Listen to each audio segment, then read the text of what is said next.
terrorisme dans l'Alliance des États du Sahel, la construction de la Grande Muraille du Sahel comme solution définitive. Mesdames, Messieurs, bonsoir et bienvenue. Cette chaîne était connue il y a encore quelques heures sous le nom de Géopolitique, Économie et Faits sociaux. Merci de nous retrouver. Alors, pour ce qui est de la sécurité au Sahel, la question fondamentale demeure la même et ressurgit de façon inlassable. Comment en finir avec les rébellions Touareg et le terrorisme au Mali, au Burkina Faso et au Niger? Quelle est la meilleure réponse, voire la réponse définitive aux incursions djihadistes et aux crises sécuritaires? Aussi osé et apparemment irréalisable à première vue, la construction de la Grande Muraille du Sahel s'affirme de plus en plus comme la réponse définitive, la mieux adaptée aux problèmes, pour peu que les dirigeants de l'AES veulent bien envisager une solution définitive au terrorisme du Sahel. Mais pour bien situer tout le monde et afin que cet exposé constitue une solide base de réflexion, il est judicieux de rappeler de façon sommaire les racines du mal qui ont été abondamment explicitées dans une précédente vidéo, et nous pensons que tout le monde ne l'a pas vu. Les rébellions Touareg et le terrorisme au Sahel demeurent une question épineuse, mais pas insoluble. Cependant, le tout militaire et le repli sur soi ne pourront y apporter que des solutions provisoires qui entraîneront un recommencement éternel, un retour au mythe de Sisyphe. Pour régler de façon définitive cet épineux problème qui désorganise tout le temps les institutions et qui menace constamment l'existence même des pays de l'AES en tant qu'État, la solution passe par une combinaison de stratégies, de mise à l'abri, d'ingénierie militaire, d'offensives diplomatiques et de développement socio-économique des grandes régions septentrionales lourdement affectées. Une telle stratégie exige de lourds moyens financiers que les États de l'AES tout seuls ne pourront pas rassembler en dépit de leur détermination farouche à compter sur eux-mêmes. Cette vidéo a la modeste prétention de suggérer les stratégies additionnelles et fondamentales qu'il faut coupler aux efforts militaires actuellement déployés sur les fronts par les armées des trois pays pour vaincre définitivement le terrorisme au Sahel. Avant d'exposer ces stratégies fondamentales, il nous semble judicieux de rappeler brièvement le fond du problème, afin que tout le monde mesure la pertinence de notre proposition, qui à première vue semble être une chimère. Alors, quelles sont les origines? Expliciter le fond du problème revient à rappeler d'abord les origines et l'évolution des rébellions Touareg au Nord Mali, au Burkina Faso, au Niger. Pour ceux qui viennent de rejoindre notre chaîne et qui n'ont pas regardé nos précédentes vidéos. En deux, l'insuffisance ou l'inefficacité des efforts internes et internationaux déployés jusqu'ici par les acteurs étatiques, transnationaux ou organisationnels, aussi bien sur le terrain militaire que dans le cadre des médiations et des accords signés. En trois, la construction de la Grande Muraille du Sahel, additionnée aux mesures socio-communautaires d'envergure, s'annoncera comme solution pérenne pour mettre un terme au terrorisme du Sahel, ou tout au moins pour le réduire à sa plus simple expression. Sans plus tarder, voici un rappel, la genèse et l'évolution des rébellions Touareg et de leurs manifestations dans les États du Sahel. D'abord au Mali, les rébellions Touareg se sont manifestées très tôt, sous la période coloniale. Les premières furent enregistrées en 1894, puis en 1916. C'est vous dire que si depuis 1894 jusqu'à ce jour, il y a toujours des rébellions sur la même zone frontalière, vous comprenez que ce n'est pas en luttant éternellement avec des militaires et des coopérations internationales qu'on y arrivera. Mais allons-y. Les Touaregs et les Arabes se sont ainsi dressés contre l'armée coloniale française, donc en 1894, puis en 1916. Les Touaregs et les Arabes se sont ainsi dressés contre l'armée coloniale française pour protester contre les injustices multiformes. La rébellion Touareg de 1916 était conduite par la Ménocale, entendez chef suprême de la tribu, la Ménocale, Firtoun. Par la suite, en 1958, juste avant les indépendances, les chefs coutumiers Touaregs et Arabes, les notables et les commerçants de Tombouctou, Gao et Gundam ont adressé une pétition au président de la République française pour dire leur refus de vivre dans un Soudan, vous savez c'est l'ancien nom du Mali, dans un Soudan dominé par les populations noires qui en étaient pourtant les légitimes propriétaires. Enfin, passons. Deuxièmement, suite à une mésentente politique, et ça c'est après les indépendances, la deuxième manifestation de ces révoltes Touareg. Suite à une mésentente politique entre Bamako et les populations du Nord, les Touaregs de Gao, Tombouctou et Kidal vont se soulever en 1962-64 sous la présidence de Modibo Keïta. La réponse sera militaire car ils seront matés par l'armée régulière en réponse aux revendications indépendantistes des leaders Touaregs conduits par Kel Adak. Troisième manifestation des rébellions Touaregs. La troisième rébellion Touareg s'est de 1990 à 1995. Elle est menée par trois coalitions islamistes à dominance Touareg, à savoir le Front islamique arabe de l'Azawad, le Front populaire de libération de l'Azawad, FPLA, et l'armée révolutionnaire de libération de l'Azawad, ARLA, appuyé par le mouvement populaire de l'Azawad, MPA. Ce dernier mouvement est dirigé par Iyad Ali. Ceux qui suivent l'actualité au Mali depuis au moins les années 90 ont bien entendu parler de lui sur les ondes des radios internationales. Mais un détail important, les Touaregs noirs du Nord Mali n'ont pas rallié cette insurrection qui, d'après eux, ne les concernait pas.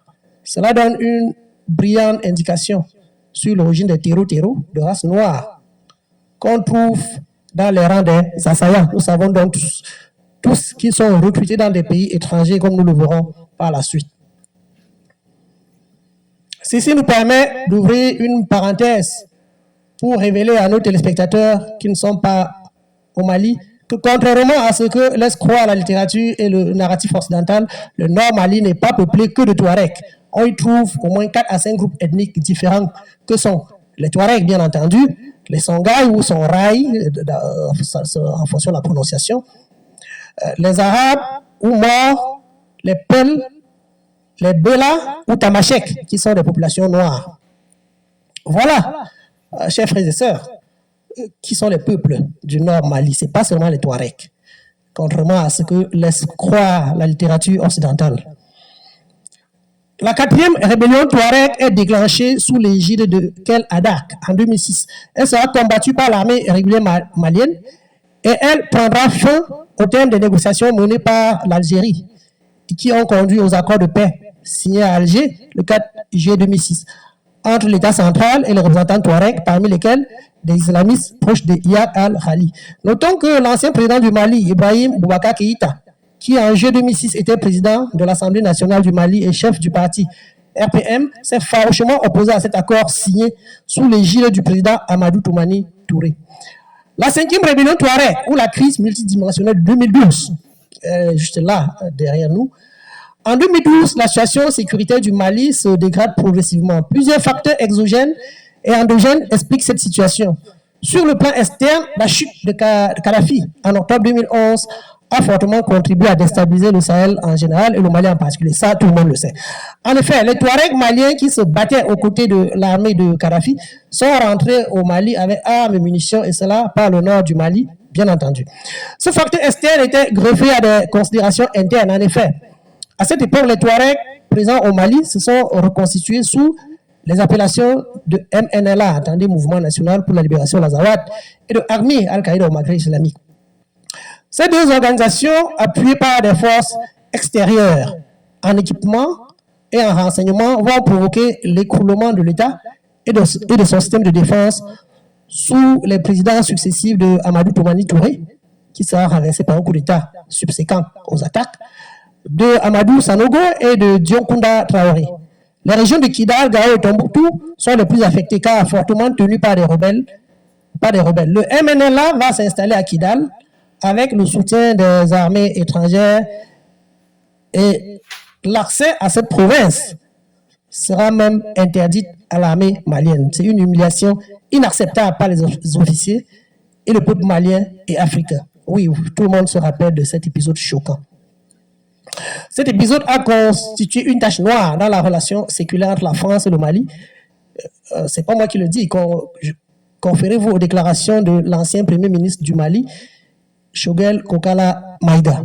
C'est dans cet imbroglio que seront signés des accords intérimaires de 2012 à 2013 à Ouagadougou, suivis de confrontations intenses entre l'armée malienne et les assaillants du Nord.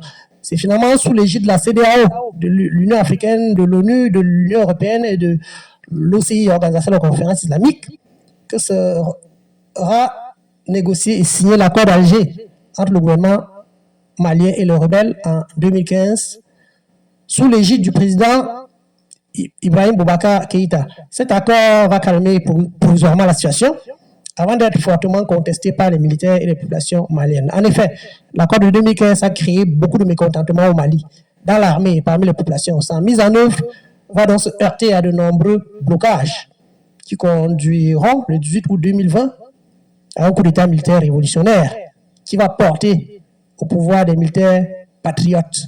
En janvier 2024, la transition militaire conduite par le général d'armée Assimi Goïta a officiellement contesté et dénoncé l'accord d'Alger de 2015 et en a acté la fin avec effet immédiat.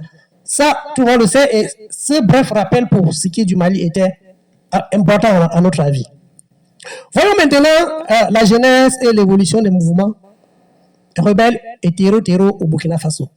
La crise sécuritaire au Burkina découle de l'expansion des rébellions dites djihadistes dans le Sahara à partir de 2015, combinée à des facteurs sociaux internes et à l'effondrement de l'État dans les provinces limitrophes du Mali et du Niger. Ont successivement fait face à cette situation les gouvernements des présidents Kafando, Kaboré, Sandaogo Damiba et actuellement Ibrahim Traoré.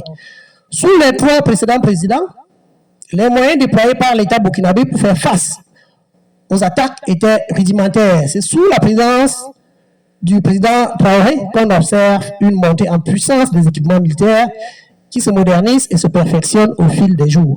Cependant, l'expansion de la rébellion a plongé le pays dans un conflit asymétrique violent et provoqué la désertion par les populations de nombreuses localités rurales. Les premières incursions sont observées en 2015 dans la province du Soum, au nord du pays. Elles sont menées par le groupe Ansardine.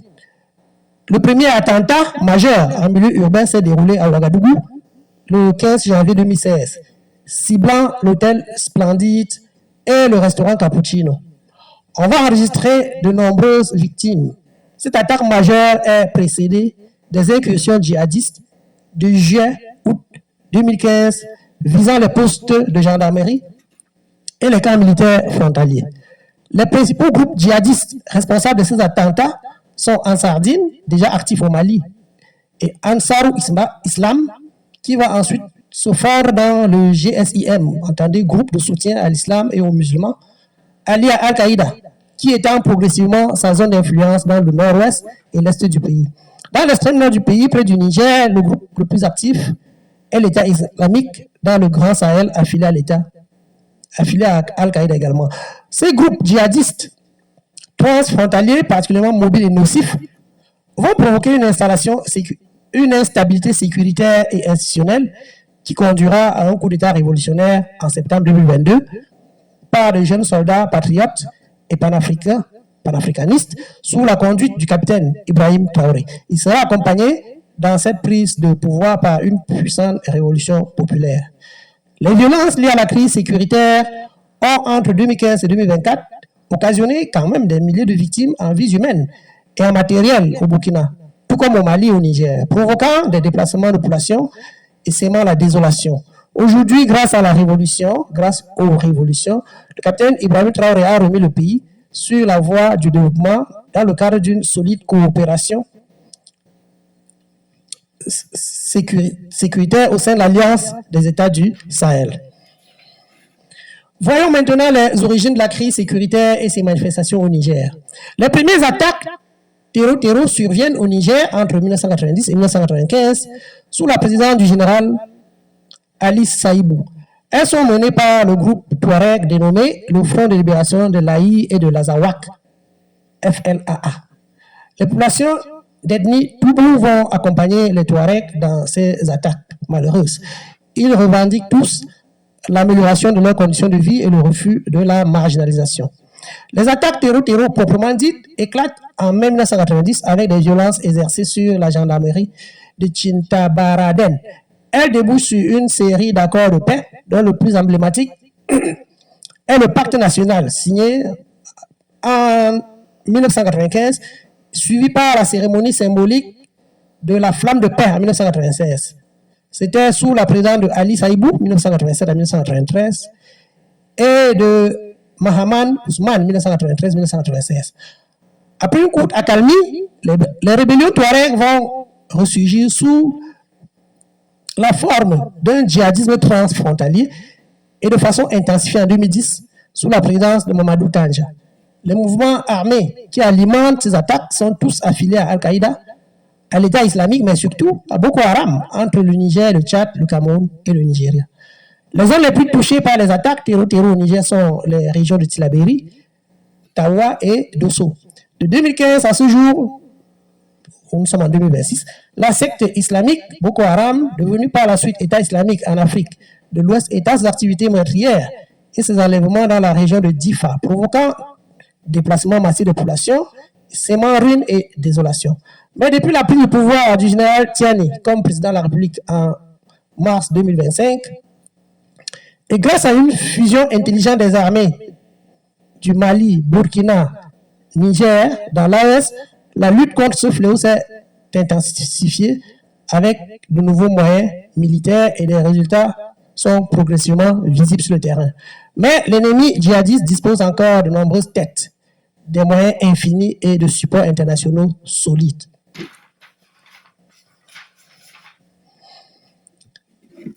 Conclusion de cette première partie, il découle de ces brefs rappels que le facteur fondamental qui a favorisé les crises sécuritaires permanentes au Niger, Burkina, au Mali, c'est la porosité des frontières. Alors, face à ces fléaux, ni les Burkinabés, ni les Maliens, ni les Nigériens ne sont restés les bras croisés. De même, les partenaires internationaux ont tous couru au chevet des trois pays. Voyons comment ça s'est passé. Mais notons quand même que l'action des partenaires internationaux n'a pas beaucoup aidé. Donc, en grand, nous allons voir l'inefficacité des acteurs internationaux, des médiations et des accords de paix. Alors, face à l'intensification toujours plus accrue du terrorisme au Sahel, les efforts militaires ont été constamment associés aux médiations internationales et aux accords de paix, appuyés par des interventions militaires directes de nombreuses organisations internationales et pays amis du Mali, du Niger et du Burkina Faso. D'abord, l'assistance militaire ambiguë des pays dits amis. Il s'agit de la France et des États-Unis. Au regard de l'ampleur du terrorisme au Sahel, de nombreux pays amis ont proposé et apporté leur assistance militaire directe aux pays de l'AES. C'est le cas de la France et des États-Unis qui ont manifesté de gros intérêts pour la sécurité au Sahel. Ils y ont déployé des soldats, des armes et d'autres matériaux militaires sous le label de différentes opérations. Pour la France, par exemple, on retiendra l'opération Serval en 2016-2014, l'opération Barkhane 2014-2022, les forces françaises au Sahel 2022-2024. Pour l'armée américaine, on retiendra les opérations militaires suivantes pour lutter contre le terrorisme au Sahel, la formation des forces partenaires sous l'égide de AFRICOM, entendez commandement des États-Unis pour l'Afrique. Retenez aussi l'opération Enduring Freedom Trans-Sahara, OEFTS, en 2007, opération Juniper Shield en 2013, opération Juniper Micron entre autres. L'assistance militaire de l'ONU, Organisation des Nations Unies. Nous l'avons tous connue sous la forme de la MINUSMA, entendez Mission multidimensionnelle intégrée des Nations Unies pour la stabilisation du Mali. Elle a regroupé plusieurs dizaines de pays du monde qui ont tous fourni des militaires. Mais les résultats observés dans la lutte contre le terrorisme ont été désastreux. L'ONU a plié bagage en 2023, vous le savez. Troisièmement, la force conjointe du G5 Sahel. Elle a été créée en 2017 par le Burkina, le Mali, la Mauritanie, le Niger et le Tchad. Cette force a bénéficié d'un appui logistique et financier de l'ONU. Mais l'inefficacité de ce dispositif conjoint a conduit au retrait de plusieurs pays et à sa dissolution en décembre 2023. Les médiations et les accords de paix. Pour venir à bout du terrorisme au Sahel, les gouvernements du Mali, Burkina et Niger ont tout donné. Ils y ont mis toute leur bonne volonté. Ils ont déployé toute leur diplomatie et leur bonne foi. Résultat, de nombreuses médiations ont conduit à la signature de plusieurs accords de paix entre les États de l'AES individuellement pris et les groupes terroristes, tantôt sous l'égide des organisations sous-régionales comme la CEDEAO ou africaines comme l'Union africaine, tantôt sous l'égide de l'ONU, tantôt sous le parrainage volontaire de la France. Très souvent, les voisins directs, tels que la Mauritanie, l'Algérie, le Tchad, etc., y ont associé leur voix et leur savoir-faire, parfois de façon objective, mais très souvent dans l'ambiguïté et l'ambivalence. Résultat, jusqu'à ce jour, le Mali, le Niger, le Burkina et progressivement le Bénin, le Togo et leurs voisins sont toujours, plus que jamais, en proie à un terrorisme dévastateur et latent qui absorbe de gigantesques moyens financiers, qui exsangue les États, qui détruit les vies humaines et qui empêche toute perspective de développement. Alors, que faire? Eh bien, nous avons pensé que les États de l'AES doivent réunir suffisamment de courage et de moyens pour entamer un ambitieux projet de construction de la Grande Muraille du Sahel. Voici ce qui fonde notre pensée. Premièrement, malgré la sophistication des équipements des armées maliennes, burkinabées et nigériennes, malgré la sérieuse et puissante aide militaire des partenaires et pays amis comme la Russie, la Corée, la Turquie ou l'Iran, malgré la volonté farouche des soldats maliens et nigériens soutenus par les frères du Burkina, malgré leur bravoure et leur résilience, il s'avère que les combats militaires étalés sur une longue durée vont épuiser les armées, miner les finances des trois pays, décourager les populations et les faire douter des révolutions salvatrices. Oui, les ennemis impérialistes sont patients, très patients même. Ils sont en Afrique occidentale depuis 1659. Oui, vous avez bien entendu, 1659. Ils ont une longue connaissance de l'histoire de la région, parfois même connaissance supérieure à celle de nos propres leaders. De plus, les trois pays sont enclavés par des débouchés sur la mer, ce qui rend les trois pays sont enclavés, ils n'ont pas de débouchés sur la mer, ce qui rend ardu et pénible leur exportation et importation. Les trois pays ont de vastes espaces arides sur la partie nord, ce qui fait qu'une sécheresse prolongée peut survenir et rendre les combats compliqués, réduire à néant tous les efforts déployés depuis 2020. Deuxièmement, les pertes excessives en vies humaines des soldats et des civils. Vous savez exactement ce qui s'est passé, c'est douloureux, on n'a pas besoin de le rappeler. Ensuite, l'épuisement des ressources. Les ressources et les moyens financiers mis à la disposition de l'armée par le Burkina, le Mali et le Niger ne sont pas illimités. Ils pourront s'épuiser un jour ou l'autre. Et les ennemis occidentaux le savent. Ils sont aux aguets. Ils utiliseront chaque faiblesse pour réarmer et déployer les organisations terroristes qui débarqueront toujours plus armés, mieux équipés et plus aguerris. Tenez, les viviers de ravitaillement sont inépuisables. Comme vos militaires le constatent sur le front, les bandits tombés sous leurs balles présentent la morphologie des personnes recrutées, non pas seulement en Algérie, Mauritanie, Libye et Tchad, mais aussi au Soudan, au Yémen et surtout depuis la Somalie.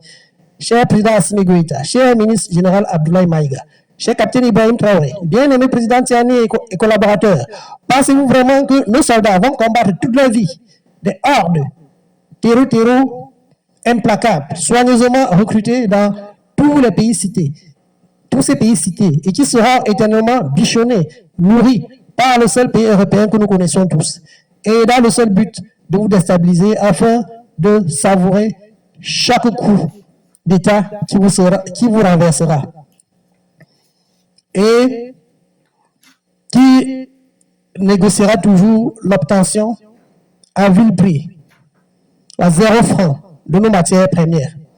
Pire, ils vous occuperont éternellement avec les guerres inlassables, vous empêchant de développer le pays, pour démontrer à vos populations que vous les avez trompés sans leur apporter le moindre développement. Non, vos ennemis, nos ennemis ne se fatigueront jamais. Jugez par vous-même. Ils ont maintenu la traite des esclaves noirs, nos ancêtres, pendant près de 300 ans, sans état d'âme. Ils nous colonisent depuis plus de 100 ans et ils résistent même à notre libération. Cela vous permet de comprendre leur degré de patience. Cela vous permet d'avoir une idée de tout le temps qu'ils sont capables de prendre pour organiser et attendre votre chute. Envisageons donc une deuxième solution courageuse et définitive pour sauver des générations de Maliens, Burkinabés et Nigériens. Prenons le temps qu'il faudra pour construire une muraille qui ira de la frontière avec le Sénégal jusqu'à la frontière avec la Libye. Oui, c'est faisable. Voici comment. Donc, faisabilité de la grande muraille terrestre de l'AES. Avant de vous démontrer la faisabilité de ce projet herculien, voici les pays qui ont eu recours à ce stratagème de défense et de protection dans le passé ou de par le passé. Or, l'histoire retient la grande muraille de Chine, dont je vous en reparlerai. Ensuite, le mur d'Adrien au Royaume-Uni. Il est long de, il existe encore, les vestiges existent encore. Il est long de 117 km, construit à partir de 122 après Jésus-Christ par les Romains pour protéger la province de Bretagne des attaques des tribus calédoniennes. On cite également la muraille de Stone en Croatie. Elle fut érigée au XIVe siècle. Cette fortification de 5,5 km de long était le système de défense de la République de Raguse. Quatrièmement, on cite le mur d'Antonin, Royaume-Uni, long de 60 km pour repousser les peuples pictes. Cinquième position, la grande muraille de Gorgan, en Iran. C'est une structure de défense qui s'étend sur près de 195 km. Elle fut construite durant l'Empire sassanide pour protéger le nord de l'Iran contre les invasions. Nous n'avons plus besoin de citer le mur de Berlin, que tout le monde connaît tout près de nous. En Afrique, la forteresse du Monomotapa, oui, nos aînés l'ont déjà fait. Nos ancêtres ont construit une forteresse dans le Monomotapa. À l'époque, avec des moyens rudimentaires. Pourquoi nous, aujourd'hui, on ne peut pas construire une longue forteresse au Sahel? Encore plus près de nous, la frontière entre les États-Unis et le Mexique s'étend sur environ 3150 km. Les Américains y ont construit 1000 km de barrières et de murs pour lutter contre l'immigration clandestine en provenance du Mexique. Ils l'ont fait, oui, dans les temps modernes.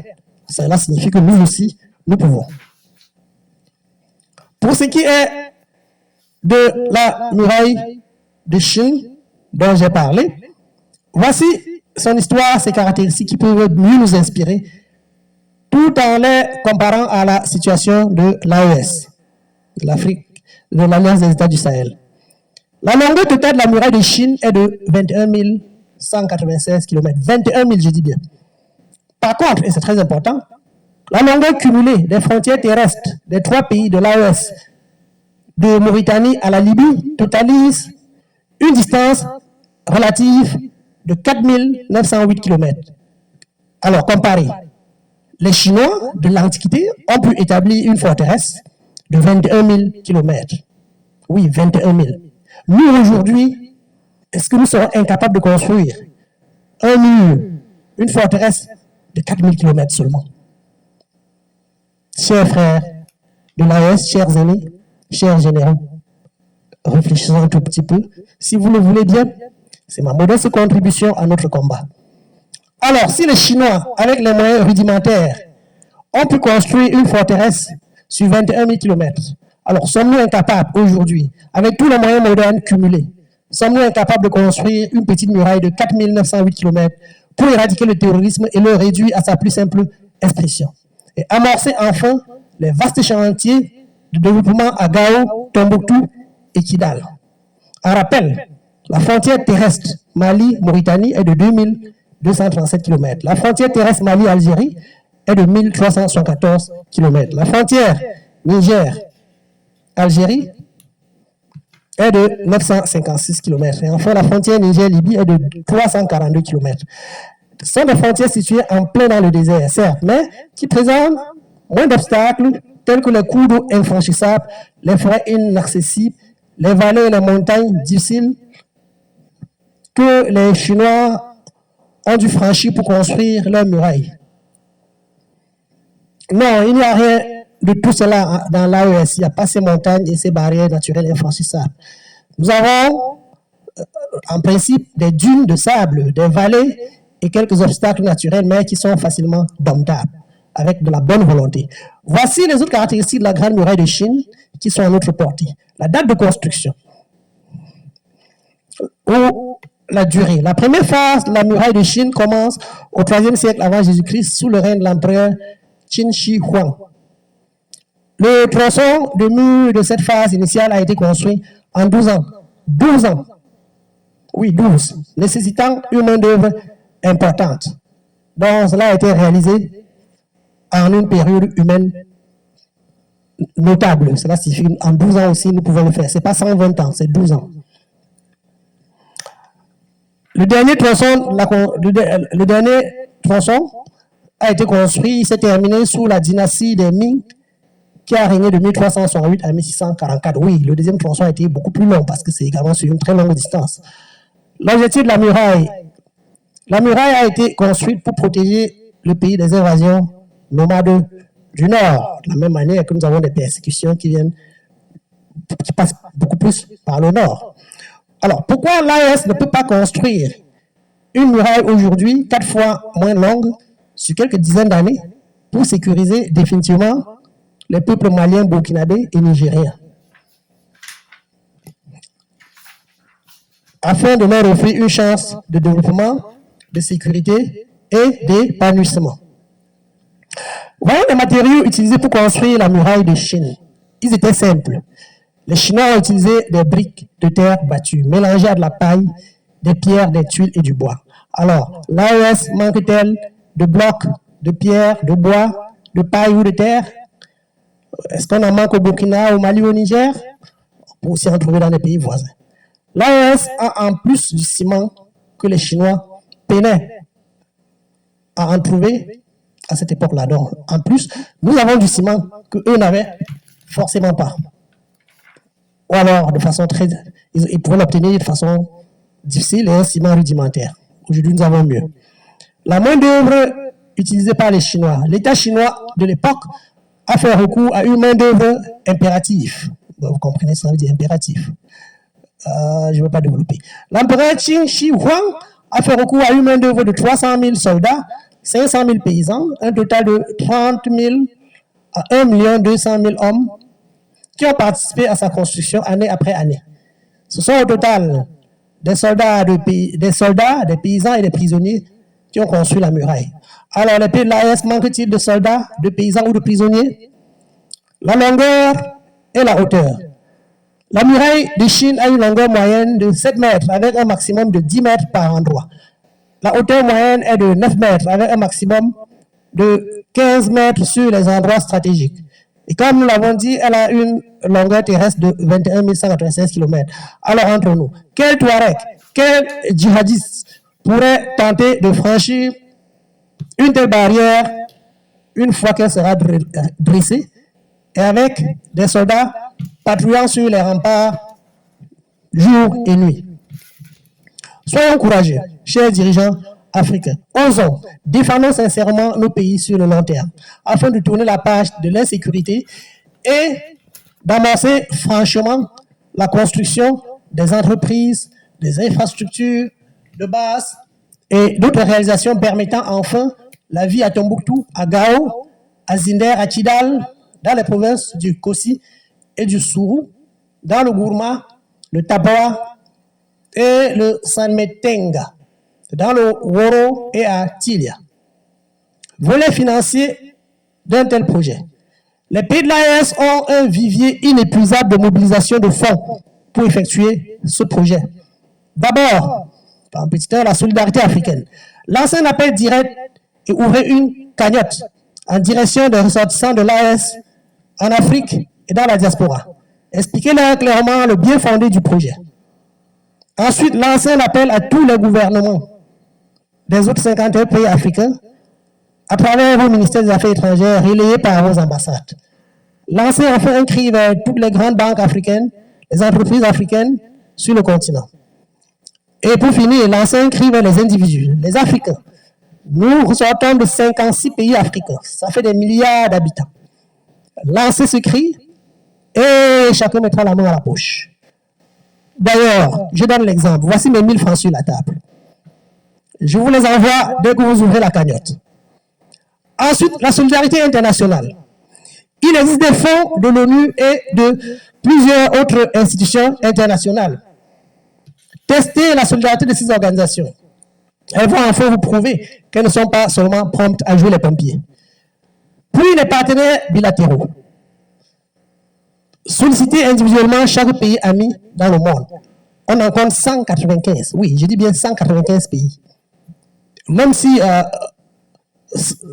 sans vous tourner le dos, 95 autres pourront vous apporter de l'assistance financière, technique, en matériaux et autres.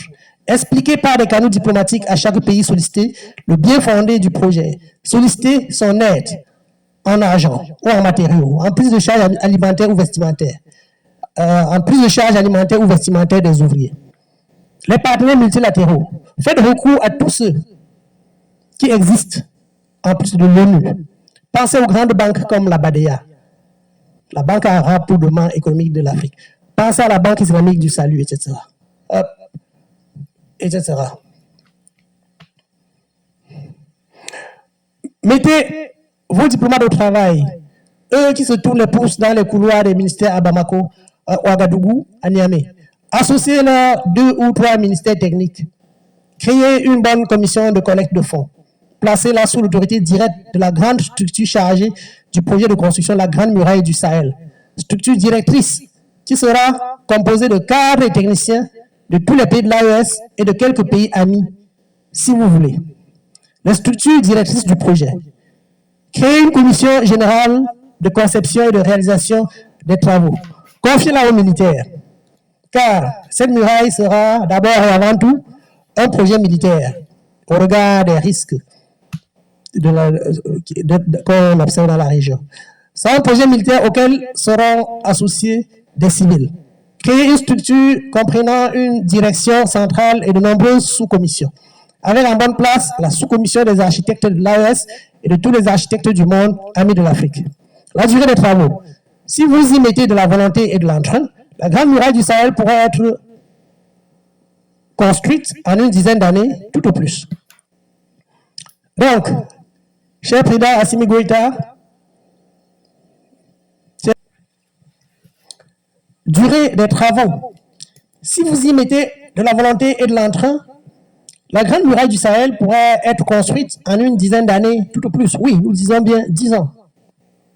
Donc, leurs excellences, les présidents Assimi Goïta, Ibrahim Traoré et Abdourahmane Tiani ne doivent pas, s'ils trouvent l'idée pertinente, tarder à prendre l'initiative d'un tel projet, car 10 ans plus tard, ils seront bien là pour couper le ruban rouge de l'inauguration au milieu de leur population enthousiaste, heureuse. Chacun d'entre eux tenant joyeusement un verre de champagne en main, que dis-je, un verre de notre précieux vin de Palme Raffia en main. Alors, en plus de la Grande Muraille sur la frontière avec l'Algérie, la Mauritanie et la Libye, oui, c'est un problème qui se posera, vous le savez mieux que moi. Il faudrait anticiper par rapport à la réflexion, à la résolution. Nous n'avons pas oublié notamment l'incident du drone de l'AES qui a été abattu par l'armée algérienne il y a quelques mois sous prétexte que leur frontière a été effleurée. Il est clair qu'à partir du moment où la construction de la Grande Muraille mettra un terme définitif au terrorisme au Sahel et troublera les plans de plusieurs que vous connaissez, vous rencontrerez les réticences à la réalisation du projet. L'exemple n'est pas trop loin de nous. Pensez à la réticence de l'Égypte, le blocage par l'Égypte du grand barrage de la Renaissance initié par l'Éthiopie sur le Nil. Mais armez-vous de courage. Chers généraux, vous en avez d'ailleurs mieux que nous, vous êtes les militaires, pas nous. Soyez prêts à abandonner aussi quelques dizaines de kilomètres de notre terre, au niveau des frontières algériennes, mauritaniennes et peut-être libyennes. Oui, abandonnez-leur quelques dizaines de mètres pour implanter notre muraille à l'intérieur de notre propre terre, de sorte qu'il n'y aurait pas de discussion quelconque, de prétexte pour discuter, pour ouvrir des guerres aux frontières. Faites-le afin de construire votre muraille, notre muraille pour protéger enfin Kidal, Tombouctou-Gao et même Bamako. Mais le tout militaire ne suffira jamais, comme nous le disons depuis. Parallèlement au projet de la Grande Muraille, voici d'autres suggestions à intégrer dans le vaste programme de remise en marche de nos pays, tels que vous les appliquez déjà. Mais entre-temps, une petite parenthèse. Est-ce qu'il faut impliquer la France, par exemple, si jamais vous engagez la construction de la Grande Muraille, est-ce qu'il faut impliquer la France dans la construction, dans le projet, dans la conception? Je le dis parce qu'elle est présente dans le coin depuis très longtemps et forcément, elle ne va pas juste regarder. Mais personnellement, je ne vois pas en quoi ce projet concerne la France. Et vous, autorités de l'AES, vous êtes mieux placés que nous autres, simples observateurs, simples citoyens, vous êtes mieux placés que nous pour apprécier et pour prendre la bonne décision quant au rôle probable ou non de la France dans ce projet. Ensuite, et dans la perspective de pacification totale du pays, vous l'avez déjà fait, mais nous encourageons toujours, à côté du volet militaire,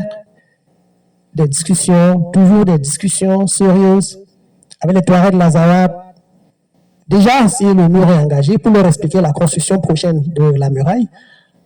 Ensuite, pour envisager l'intégration des centaines d'entre eux dans la fonction publique. Ça, c'est juste des suggestions. Il est clair que vous avez déjà pris de très bonnes mesures par rapport à eux.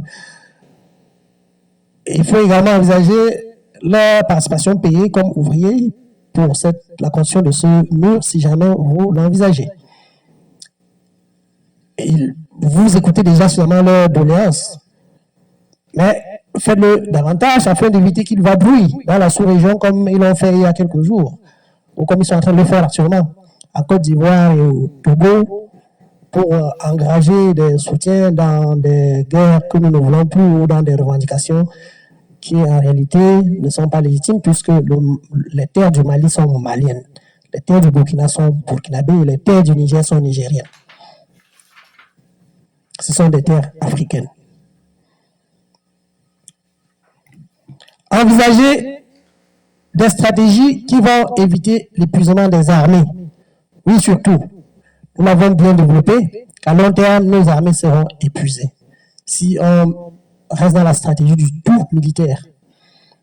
Donc, comme nous l'avons suggéré, à force de lutte perpétuelle, l'armée va s'épuiser. Car les pays où se recrutent les terroristes sont inépuisables. Nous avons cité les pays comme l'Algérie, la Mauritanie, la Libye, le Tchad, le Soudan, le Yémen, la Somalie. Ces 7 pays cumulés ont une population de 196 millions d'habitants. Quand pensez-vous que vos ennemis, nos ennemis, nous manqueront de djihadistes à recruter?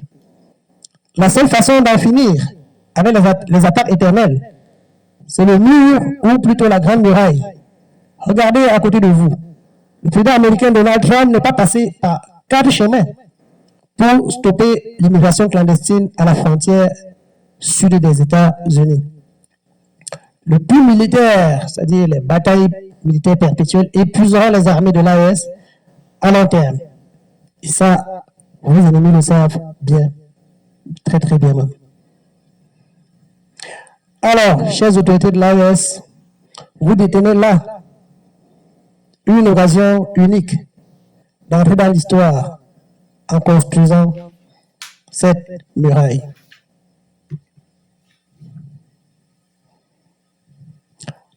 Parallèlement, engagez aussi la construction de puissantes bases militaires pour protéger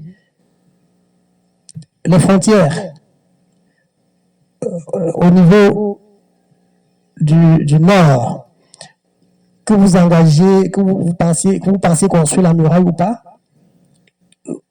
nous pensons humblement que la construction des puissantes bases militaires pour protéger les populations, les frontières et cette muraille, si vous l'envisagez, c'est quelque chose qu'il faut envisager. Au regard de l'étendue des surfaces au nord Mali et au nord Niger, il serait judicieux d'engager la construction d'au moins 2 bases militaires avec aérodrome à Kidal, dont une à la frontière proche de l'Algérie. Il faudrait également envisager la construction d'une autre base militaire relais à Tombouctou. Le Niger et le Burkina doivent aussi envisager la construction de solides, non pas de simples garnisons militaires, mais de bases militaires avec des aérodromes et des fortifications au niveau de la frontière nord et même un peu plus vers l'intérieur, ici, vers nos pays. Ensuite, la construction d'une ville géante à Kidal, au nord du Niger et au nord du Burkina. Oui, les amis d'Afrique comme les Japonais, les Turcs, les Chinois n'attendent que votre demande, vos sollicitations pour vous aider dans ce genre de projet. Ces villes redonneront espoir à vos populations et cet espoir combattra le terrorisme plus que toutes les fortifications militaires et toutes les armes modernes. Ajoutez-y plein d'investissements à Kidal, notamment pour vous en approprier réellement, complètement le territoire. Septièmement, la construction de toutes ces infrastructures donnera plein de travail aux ressortissants de l'AES, qui soit au sud Mali, à Bamako, qui soit à Ouagadougou, qui soit à Niamey, etc., et même beaucoup plus au sud, qui pourront monter vers le nord pour participer aux constructions. En huitième position, l'intégration de centaines de Touaregs dans la fonction publique vous sera fortement bénéfique, comme nous l'avons déjà suggéré et comme certainement vous le faites même déjà. Nous n'avons pas oublié que nous avons un ministre Touareg et plusieurs cadres qui sont bien dans les fonctions publiques des différents pays de l'AES. Voilà, chers frères du Sahel, notre contribution pour la paix dans nos 3 merveilleux pays. Pour mesurer la pertinence de l'idée de construction de la Grande Muraille du Sahel, lancer le projet sous la forme d'une blague au journal télévisé de ERTM, Office de Radio-Télévision malienne, de RTN, Radio-Télévision Niger, ou de Radio-Télé Burkina. Lancer cette idée pour amuser un peu le plateau, vous observerez la levée de boucliers des journalistes et chroniqueurs des chaînes occidentales par rapport au projet. Un projet qui ne les concerne ni d'Adam, ni d'Ève. Mais vous subirez leur raillerie et les commentaires, toutes sortes de commentaires relatifs à l'incapacité congénitale, d'après eux, de l'homme noir à construire une œuvre gigantesque. Pourtant, pour construire l'Europe, leurs dirigeants étaient exactement sous le même manteau militaire que les vôtres. Sous le même manteau militaire que les vôtres. Ils nous ont présenté cela sous la forme de, entre guillemets, despotisme éclairé. Ils ne les ont pas appelés jeunes pourtant. Ils les ont appelés des despotes éclairés. Ce sont ces dirigeants occidentaux, despotes éclairés, qui ont posé les bases de l'industrialisation et de la construction des gigantesques. Ils ont posé les bases de l'industrialisation et de construction gigantesques dans toute l'Europe qui aujourd'hui font leur fierté. Alors vous, bien-aimés leaders de l'AES, vous êtes nos despotes, entre guillemets, vous êtes nos, entre guillemets, despotes éclairés. Vous n'êtes ni des juntes, ni des dictatures. Profitez, vous aussi, vous n'êtes ni des jeunes, ni des dictateurs. Profitez, vous aussi, de ce manteau. Profitez-vous aussi de ce manteau de despote éclairé pour accomplir des œuvres gigantesques, comme ils l'ont fait. Lancez-nous la construction de la Grande Muraille du Sahel, par exemple. Les moqueries et les débats dissuasifs des chaînes occidentales au lancement du projet ou à l'idée de le faire vous permettront de mesurer la pertinence de cette idée et la nécessité de se mettre au travail sans tarder. Toute l'Afrique sera derrière vous pour une telle initiative. En réalité, la construction de cette œuvre gigantesque demeure le seul vrai souvenir que vous, grands leaders, vous laisserez et que les populations retiendront de vous. Si vous construisez cette muraille, ce sera le vrai souvenir que les populations du Sahel, d'Afrique et du monde retiendront des dirigeants et des révolutions militaires de l'AES. Autrement dit, s'il y a un prochain coup d'État qui vous emporte, il ne restera rien de votre passage à la tête des 3 États. Une prochaine élection, un prochain soulèvement populaire pourra vous envoyer en retraite et il n'en restera rien. La nature aura à un moment ou à un autre raison de certains d'entre vous et il n'en restera rien non plus. Quand vous serez fatigué de lutter, quand vous aurez disparu ou quand vous aurez été remplacé, le terrorisme reprendra. Quand vous aurez été remplacé sans faire cette muraille, par exemple, le terrorisme reprendra de plus belle. Le Mali, le Niger et le Burkina recommenceront avec leurs frères africains à compter et à pleurer les morts du terrorisme et tout sera oublié. Alors, chers officiers, chers leaders révolutionnaires, s'il vous plaît, faites rêver l'Afrique. Restaurez notre grandeur d'antan à travers la construction de ce mur, de cette muraille.